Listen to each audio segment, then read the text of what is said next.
नमस्कार दोस्तों। दोस्तों सीटेट एग्ज़ाम चल रहा है। 2 शिफ्ट में पेपर हो चुका है 28 दिसंबर और 29 दिसंबर को। दोनों पेपर का एनालिसिस चैनल पर उपलब्ध है। दोस्तों फरवरी 2023 तक एग्ज़ाम चलेगा। अभी कई शिफ्ट में एग्ज़ाम होने हैं। मैथ जिन दोस्तों का जो है थोड़ा कमज़ोर लगता है, तो वो कृपया इस वीडियो को देखिए। आपका ये एग्ज़ाम हुआ था 31 जनवरी 2021 को। उसी का मैथ के पोर्शन का जो है यहाँ पेपर सॉल्व करवाया जाएगा। ईवीएस का ऑलरेडी करवाया जा चुका है। उसे जाके चैनल पे आप देख सकते हैं। चलिए शुरू करते हैं दोस्तों। निम्नलिखित कथनों में से किसमें संख्या 3 का प्रयोग ये का ऐसे लिखा है, का प्रयोग क्रम सूचक भाव से हुआ है, मतलब क्रम से जहां पर यूज हो रहा हो। प्रत्येक समूह में 3 टीम सदस्य है, तो यहाँ पे क्रम का भाव नहीं आ रहा है। जैसे 4 समूह बना हुआ है ABCD और सभी में क्या है 3-3 टीमें हैं, इंडिया, अफगानिस्तान, बांग्लादेश ऐसे। तो यहाँ तो ऐसा कुछ क्रम का भाव उत्पन्न नहीं हो रहा है। इस डिब्बे में 3 पेंसिल के कई समूह हैं। फिर से वही बात, 3 पेंसिलों के समूह है डिब्बे में, तो इसमें भी क्रम का भाव नहीं हो रहा है, बिल्कुल सेम है ये दोनों। मैं इस इमारत की तीसरी मंजिल पर रहता हूँ। देखिए ये क्रम का भाव आ गया। पहली मंजिल, फिर उसके ऊपर गया दूसरी मंजिल, फिर उसके ऊपर गया तीसरी मंजिल। तो बिल्कुल यही ऑप्शन हो जाएगा, आगे पढ़ने की भी जरूरत नहीं है। इस घर में 3 कमरे हैं। एक डिब्बे में 3 पेंसिल है, एक समूह में 3 टीम टीम है, 1 2 ये चार तीनों ऑप्शन बिल्कुल सेम लग रहे हैं। तो सही उत्तर क्या है दोस्तों? सी।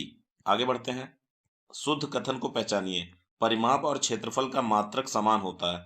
नहीं दोस्तों, परिमाप जो है आप जो लंबाई का मात्रक होगा वही परिमाप का मात्रक होगा। मीटर, सेंटीमीटर कुछ भी हो सकता है। लेकिन क्षेत्रफल का मात्रक, जैसे आयत का क्षेत्रफल क्या होता है? मान लीजिए लंबाई 10 मीटर है, चौड़ाई 2 मीटर है। तो 10 मीटर गुणे 2 मीटर। तो यहाँ क्या होगा? 10 दूनी 20 और मीटर 2 बार आया तो मीटर स्क्वायर हो जाएगा। तो इसका मात्रक मीटर स्क्वायर हो गया, जबकि इसका मात्रक क्या होगा? आप इसको जोड़ लो किनारे किनारे।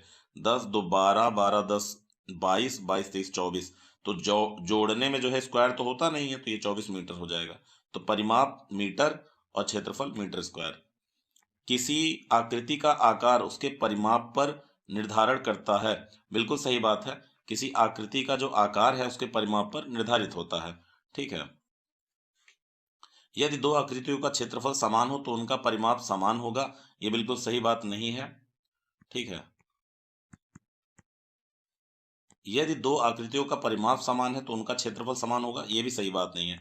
इन सब चीजों को किया जा सकता है। जैसे इस वाले स्टेटमेंट को देखिए ध्यान से।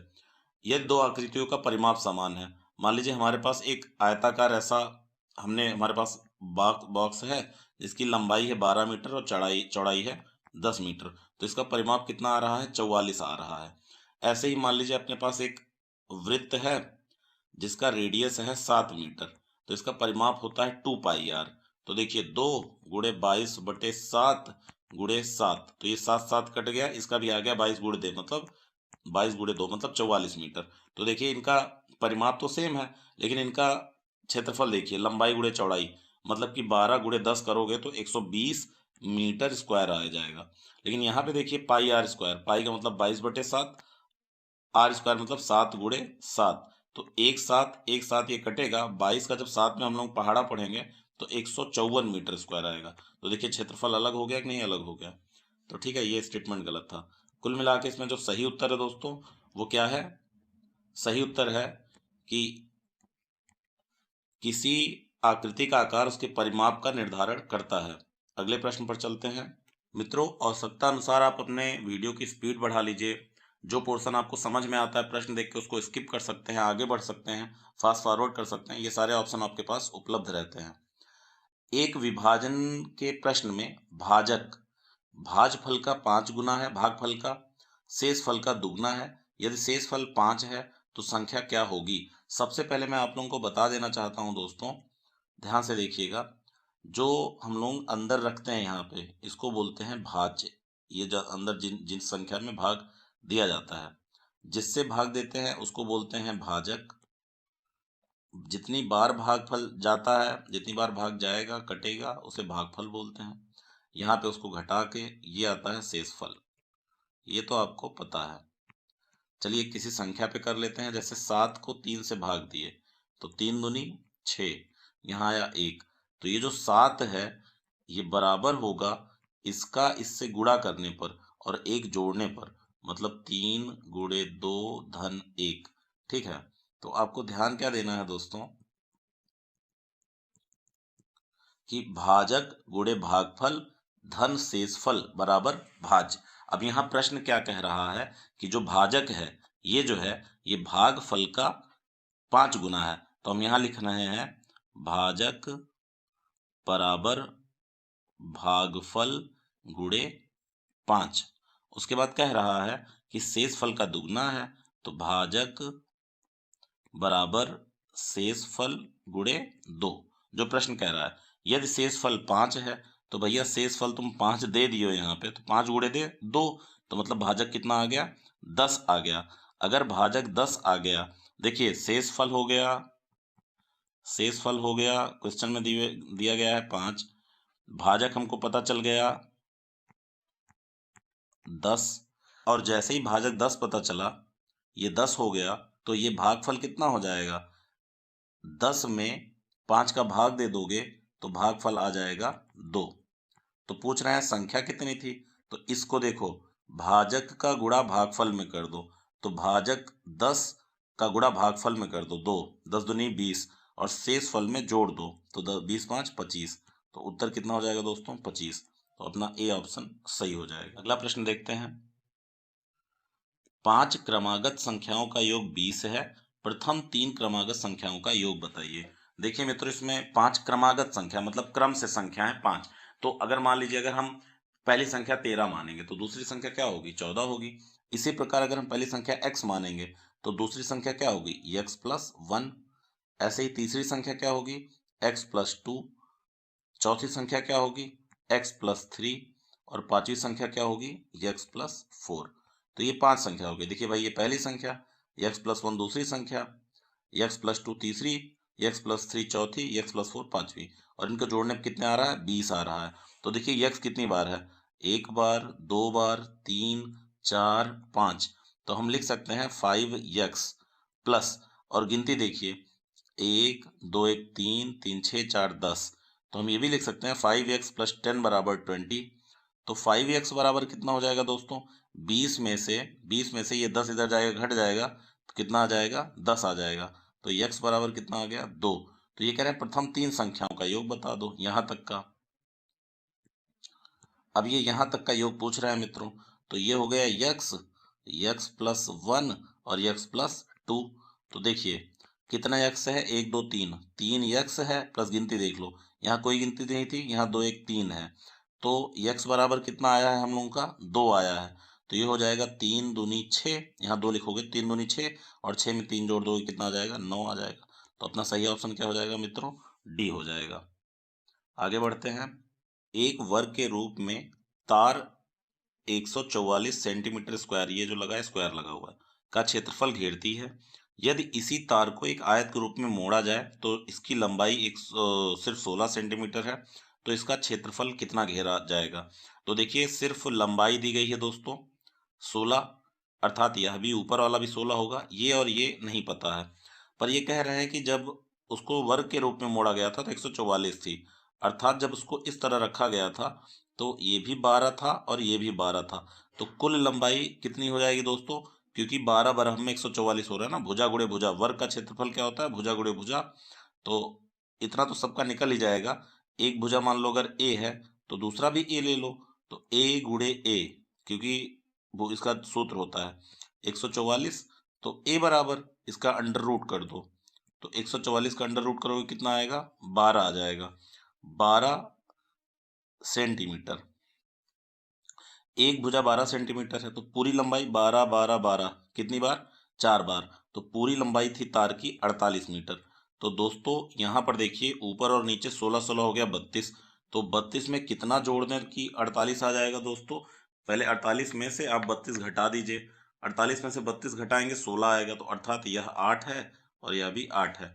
आयत का क्षेत्रफल होता है लंबाई गुणे चौड़ाई, मतलब 16 का 8 में पहाड़ा पढ़िए, जो आएगा आएगा कितना 128। चूंकि ये सेंटीमीटर है तो सेंटीमीटर स्क्वायर अपना उत्तर हो जाएगा। 128 सेंटीमीटर कहाँ देखने को मिल रहा है, ये देखने को मिल रहा है। ठीक है, आप स्किप कर सकते हैं अगर आपको आता है, क्योंकि मैं ये सोच के चल रहा हूँ कि मेरे पास अगर कोई ऐसा भी बच्चा देख रहा है जिसको नहीं पता है, तो कोई मित्र देख रहा है तो वो भी इसका लाभ उठा सके। करना कुछ नहीं है दोस्तों, इस वर्ग से आप जो है पहले पूरे तार की लंबाई निकाल सकते हो। यहाँ चूंकि 16 दिया था तो ये अपने आप 16 हो जाएगा, बचे हुए से इसकी चौड़ाई, और चौड़ाई निकलते ही लंबाई गुणे चौड़ाई करके हम इसका क्षेत्रफल निकाल लेंगे।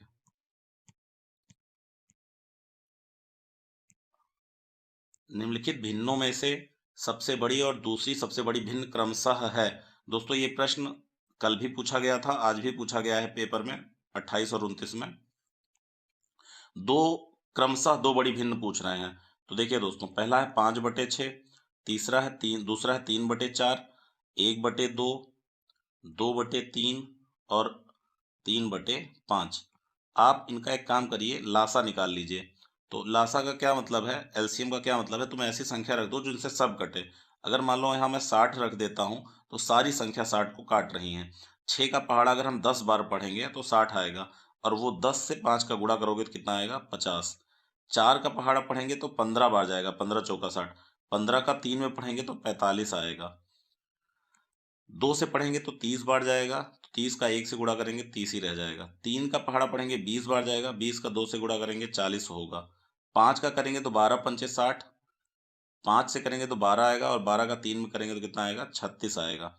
इस प्रकार दोस्तों हम यहाँ देख सकते हैं, अब सबका हर जो है 60 हो गया है, पर अंश जो है न्यूमरेटर सबसे ज्यादा इसका है, अर्थात ये वाली भिन्न सबसे बड़ी थी। और फिर इसमें दूसरे नंबर पे देखिए 45 है, मतलब ये वाली भिन्न दूसरे नंबर की सबसे बड़ी थी। अर्थात 5/6 और 3/4, ये इंग्लिश वाले के लिए लिखा था, ये हिंदी वाले के लिए। ये मत सोचिएगा 2 बार क्यों है, क्योंकि प्रश्न में जो है हिंदी इंग्लिश दोनों है ना, तो इतना ऐसे है, ये हिंदी ये इंग्लिश। पर सही उत्तर क्या है, ये 5/6 और 3/4। समझ में आई बात। आप पहले डिनोमिनेटर सेम करिए, फिर जिसका न्यूमरेटर अधिक होगा वही भिन्न बड़ी होगी।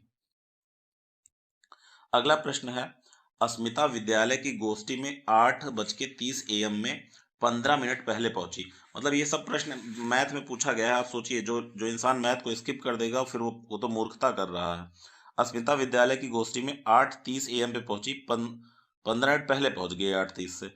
तो जो अस्मिता थी दोस्तों, अस्मिता, वह 8:30 से 15 मिनट पहले, 8:30 से 15 मिनट पहले पहुंची है।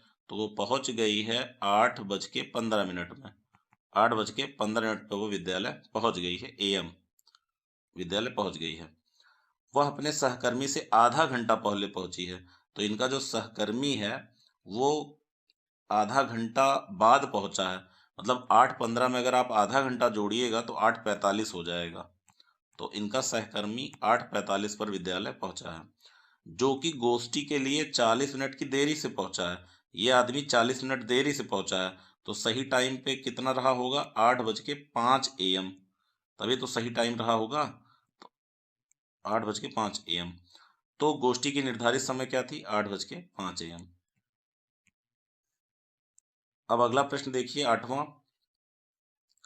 1 सेंटीमीटर लंबाई, इसका मतलब होता है 1 सेंटीमीटर लंबाई 1 सेंटीमीटर चौड़ाई वाले 48 छोटे वर्गों का कुल कितने प्रकार से व्यवस्थित किया जाए कि परिणामिक क्षेत्रफल 48 सेंटीमीटर स्क्वायर ही आए, 48 सेंटीमीटर स्क्वायर। तो एक तरीका तो ये था कि हम 1 1 सेंटीमीटर का है तो ऐसे लें और 48 बार ऐसे जो है रखते जाएं। तो अपनी ये लंबाई 48 बार रखेंगे तो हो जाएगी 48, और चौड़ाई कितनी रहेगी, 1। तो 48 गुणे 1 करिएगा तो 48 सेंटीमीटर स्क्वायर आएगा। तो पहला जो विधि है वो 1 गुणे 48 कर सकते हो। फिर दूसरा तरीका ये था कि हम दो ब्लॉक को ऐसे पास पास रख दिए, और ऐसे करते हुए, ऐसे करें तो 2 बार में 4 हो गया, ऐसे करते करते हम 24 बार तक लेके जाएं। तो देखिए इधर 2 हो जाएगा और यहाँ कितना हो जाएगा, 24। तो ये कितना हो गया, 24 गुणे 2, 24 दूनी 48। फिर भी बात बन गई। मतलब एक तरीका हुआ 48 गुणे 1 का, दूसरा तरीका हुआ 24 गुणे 2 का, जब हम दो दो रख दिए। तीसरे तरीके में ये भी हो सकता है कि मैं 3 ब्लॉक को जो ये थे ऐसे रख दिया और इनको रखूं 16 बार। तो यहाँ कितनी बार तक पहुंचाया, 16 बार तक। तो ये 3 और इधर 16 हो गया, तो 16 3 48।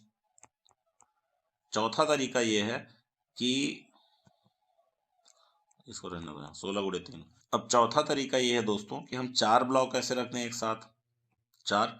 और ये 4, अगर 4 ब्लॉक रखेंगे तो इधर की देखिए चौड़ाई 4 हो गई, और इनको हम कितनी दूर तक ले जा सकते हैं, 12।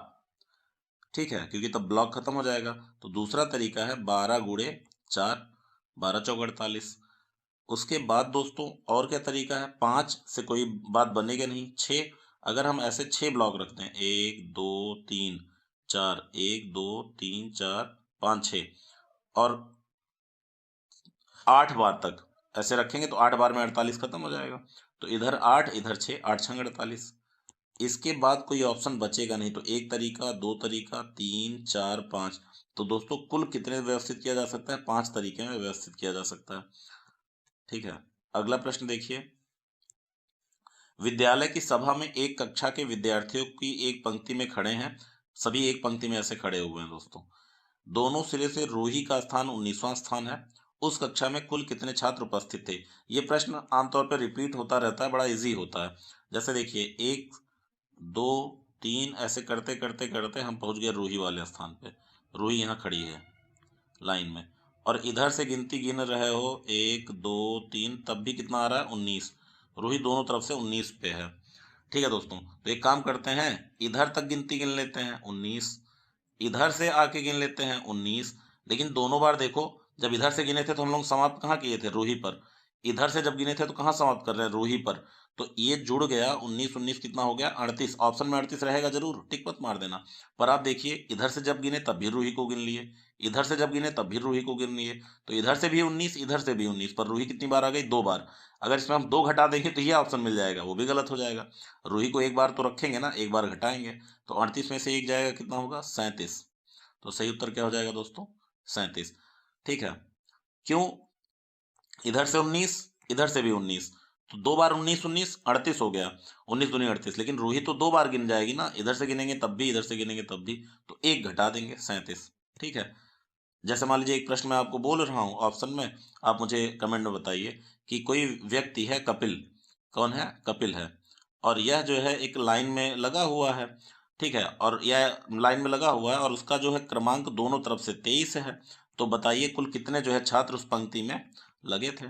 ठीक है, ऑप्शन में बताइए कौन सा नंबर है, 23वां स्थान है, तो पंक्ति में कितने छात्र थे।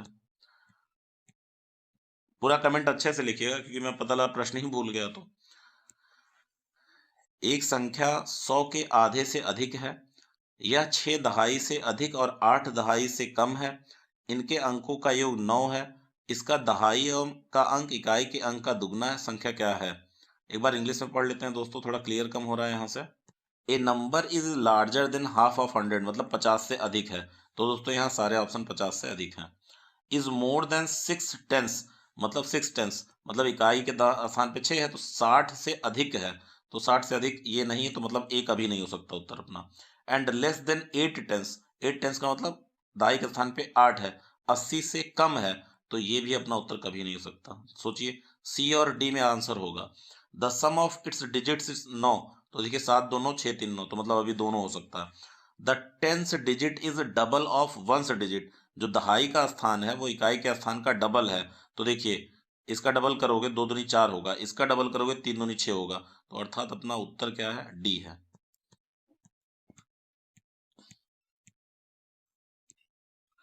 विभिन्न स्टेशनरी वस्तुओं की को नीचे दी गई है, विभिन्न स्टेशनरी वस्तुओं का मूल्य नीचे दी गई है, कुछ इस तरह होगा। क्रेयान मतलब जो रंग का पैकेट आता है, 15.50 रुपये। पेंसिल का ये है, तो इसको क्यों देखें, हम लोग डायरेक्ट प्रश्न पे आते हैं। सुहेल ने एक पैकेट क्रेयॉन, 2 पैकेट पेंसिल, एक पैकेट स्केच, एक कैंची, चमकीले कागज की 5 शीट, एक पैकेट सजावटी स्टिकर खरीदे, उसे कुल कितना भुगतान करना पड़ा। तो आप ध्यान से देखिए, एक पैकेट क्रेयॉन कितना हो गया, 15 रुपये 50 पैसे। अब इसमें चूंकि ऐसा बन गया है कि ऊपर नीचे करने पे भूल जाएगा, तो 15 रुपये 50 पैसे हो जाएंगे दोस्तों। उसके बाद तो यहाँ हो गया 15 रुपये 50 पैसे। उसके बाद 2 पैकेट पेंसिल, ये मित्र हो जाएगा, इसको आप कर लीजिएगा क्योंकि ये स्क्रीन पे ऊपर नीचे हो गए हैं, तो इसको आप देख लीजिए।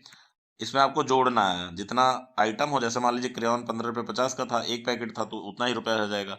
2 पैकेट पेंसिल था, पेंसिल जितने का रहा होगा उससे 2 का गुणा कर दीजिए। एक रेलगाड़ी पटना से 30 मई 2020 को 23:40 पर चलती है और मुंबई 1 जून 2020 को 5:15 पर पहुंचती है। रेलगाड़ी की यात्रा का कुल समय कितना होगा। यह पर्यावरण ईवीएस पे भी प्रश्न आता है, वहां तो और थोड़ा कठिन हो जाता है, वहां औसत चाल पूछता है। जो कि कठिन वाला तो इतना ही रहता है कि समय निकालना रहता है, और बहुत आसान तरीका है दोस्तों। देखिए, मई होता है 31 तारीख तक, तो ये 30 मई आप यहाँ लिखो दोस्तों, बहुत इजी है, वहां भी ऐसा ही बताया मैंने। फिर यहाँ लिखो 31 मई, और ये हो गया आपका 1 जून आ गया। मई के बाद क्या आता है? जून आता है। देखिए, जो 30 मई में अभी ये बज रहा है इनका 23:40, 23:40, ये समाप्त हो जाएगा 30 मई 00 बजे, या हम कह सकते हैं 24 बजे। सही तो 00 होता है, लेकिन 24 समझ लो। 23:40 में कितना और बज जाए तो 24 हो जाएगा दोस्तों? 20 मिनट। तो यहाँ 20 मिनट लिख ले रहे हैं, और यहाँ 00 घंटा। खत्म हो गया 30 मई। ठीक, 31 मई ऐसे चलता रहा, और रात 31 मई का हो गया 24, ये रात आ गई।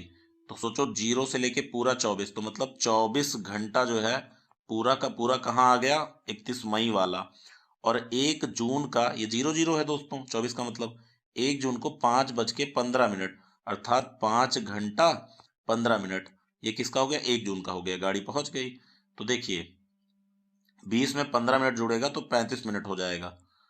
उसके बाद 24 में 5 जुड़ेगा तो 29 घंटा हो जाएगा।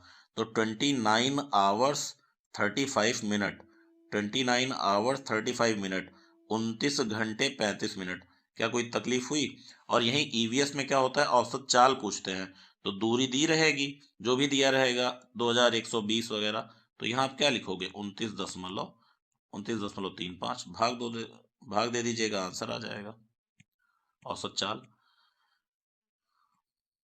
5 अंकों वाली संख्या में 100वें स्थान का अंक 10,000वें स्थान के अंक का 3/4 है।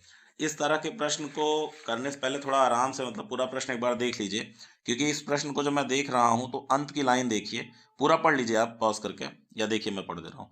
एक 5 अंकों वाली संख्या में 100वें स्थान का अंक, 5 अंक है, जैसे कि XYZ AB, इतना अंक है।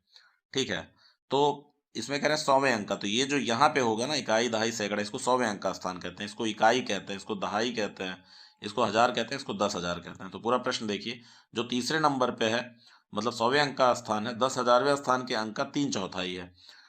10वें स्थान का अंक 100वें स्थान के अंक का 2/3 है। 10वें स्थान का अंक सबसे छोटी अभाज्य संख्या का वर्ग है।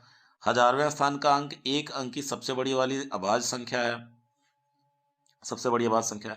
यदि इकाई स्थान का अंक सबसे बड़ी एक अंक वाली विषम संख्या है, देखिए यही इतना लाइन देखिए, यदि इकाई स्थान का अंक सबसे बड़ी एक अंक वाली विषम संख्या, तो सबसे बड़ी एक अंक की संख्या कितनी होती है? 9। पर ये क्या होती है? और ये क्या होती है? विषम होती है। तो दोस्तों 9 कहाँ कहाँ देखने को मिल रहा है? 9 हमें अंत में यहाँ देखने को मिल रहा है, यहाँ देखने को मिल रहा है। तो अपना ए और सी क्या हो सकता है? सही हो सकता है। आगे देखिए, इसमें कह रहे हैं 10वें स्थान का अंक सबसे छोटी अभाज्य संख्या का वर्ग है। सबसे छोटी अभाज्य संख्या कितना होता है? 2। इसका वर्ग करोगे कितना आएगा? 4। तो 4 जो है 10वें स्थान का अंक, 10वें स्थान पे, मतलब कि दहाई के स्थान पे 4 कहाँ है? सी में है। तो सही उत्तर क्या हो जाएगा दोस्तों? सी हो जाएगा। पढ़ने की जरूरत नहीं है पूरा प्रश्न, जो इतना 3/4 वगैरह दिया है। 17863 पाने के लिए 8008, 8088, 8808 के योग में से क्या घटाना चाहिए? तो दोस्तों हम लोग को करना कुछ नहीं है, 8008, 8088, 8808, इन सबको जोड़ लो, जो आए उसमें से ये चीज घटा दो, अपना आंसर आ जाएगा। इनको जब हम लोग जोड़ेंगे दोस्तों, तो ये आ जाएगा 24, 8 त्रिक 24, 4 हासिल लगा 2, 8 2 की 0 हासिल लगा 1, ये हो जाएगा 9, और यहाँ 8 त्रिक 24, इतना आ गया दोस्तों 24,904। इसमें से मान लो यक्स हमने घटा दिया, तो हमको क्या प्राप्त हो गया? 17863, ये प्राप्त हो गया दोस्तों। ये देखिए, अगर हम इस x को इधर लेके चले जाएं तो ये ऋण था, धन हो जाएगा, और ये देखिए इधर धन है तो इधर आके घटा दो, 17863। जब इसको हम लोग घटाएंगे तो हमें प्राप्त होगा मित्रों 7041। देखिए कैसे, 4 में से 3 गया, 1 हो जाएगा। यहाँ कितना होगा दोस्तों? 10 में से 6 जाएगा, 4 आएगा। यहाँ 9 में से 8 में से 8 जाएगा, 0 हो जाएगा, क्योंकि एक हासिल दे चुका था यहाँ पे। और यहाँ कितना बचा दोस्तों? 14। तो 14 में 7 जाएगा, 7। तो इसका क्या उत्तर आ जाएगा? 7041। 16 लीटर धारिता वाली, मतलब धारिता मतलब रखता है, एक बल्टी पूर्ण रूप से पानी से भरी हुई है, मतलब बल्टी में कितना लीटर है? 16 लीटर है। बाल्टी के इस पानी को छोटे छोटे बर्तनों में भरा जाना है। बाल्टी में भरे समस्त पानी को एक मग द्वारा 50 बार पूर्णतः भरकर छोटे छोटे बर्तनों में स्थानांतरित किया जाता है। मग की धारिता क्या है भैया? सबसे पहली बात तो आंसर देखिए मिलीलीटर में है, और ये प्रश्न कितना है? 16 लीटर है। तो इस लीटर को मिलीलीटर में बदल लो, तो 16 लीटर मतलब 1000 से गुणा कर दोगे तो मिलीलीटर हो जाएगा। ये हो गया भैया मिलीलीटर। मग से एक बार में 50 बार मग लिया किया गया तो खत्म हो गया, तो 50 से भाग दे दो। ये हो गया, कट गया। 5 के पहाड़ा 3 बार पढ़ोगे, 5 3 15, ये बन जाएगा यहाँ 10। तो 5 दूनी 10, ये भी कट गया, एक जीरो बचा था। 320 ml पानी एक बार मग में आ रहा था, तो मग की धारिता क्या हो गई? 320 ml। आगे बढ़ते हैं दोस्तों। एक टैक्सी का मीटर पहले 2 किलोमीटर की यात्रा के लिए 50 रुपए भाड़ा लेता है, और फिर उसके बाद प्रति किलोमीटर की यात्रा के लिए 16 रुपए का भाड़ा दिखाता है। मंजू ने अपने घर से रेलवे स्टेशन तक की यात्रा के लिए 258 रुपए किराया दिए। उसके घर से रेलवे स्टेशन की दूरी क्या थी? तो दोस्तों इस 258 में पहले 2 किलोमीटर की दूरी घटा दो, तो मतलब 50 रुपए घटा दो तो कितना बचा? 208 रुपए। लेकिन अभी कितना किलोमीटर हो चुका है? 2 किलोमीटर हो चुका है। भाई 2 किलोमीटर का 50 घटा दिए। अब जितना भी बच रहा है, हर किलोमीटर का भाड़ा 16 है, तो 208 को अगर हम लोग 16 से भाग दे दें, अगर यहाँ 16 से भाग दे दें तो जो भी आएगा वो क्या हो जाएगा? उतना किलोमीटर हो जाएगा। तो 16 का पहाड़ा एक बार पढ़ो, तो ये आ जाएगा, यहाँ 4 हासिल होगा, 48 हुआ। 16 3 48, तो ये देखिए 13 किलोमीटर था। अरे भाई 13 किलोमीटर था, हर किलोमीटर के लिए उसने बेचारे ने 16-16 रुपया दिया, तो उसका 208 हुआ। तो 13 किलोमीटर में 2 किलोमीटर और जोड़ दो, क्योंकि वो शुरुआत वाला 2 किलोमीटर, तो 13 2 15 किलोमीटर आंसर हो जाएगा। ठीक है मित्रों, all the best for upcoming exam. CTET अच्छे से दीजिए, और मैथ जरूर पढ़िए, कुछ भी कमजोर और स्ट्रांग नहीं होता, मेहनत करेंगे सब आ जाएगा। ठीक है दोस्तों, जय हिंद जय भारत। मिलते हैं नेक्स्ट वीडियो में। Thank you very much.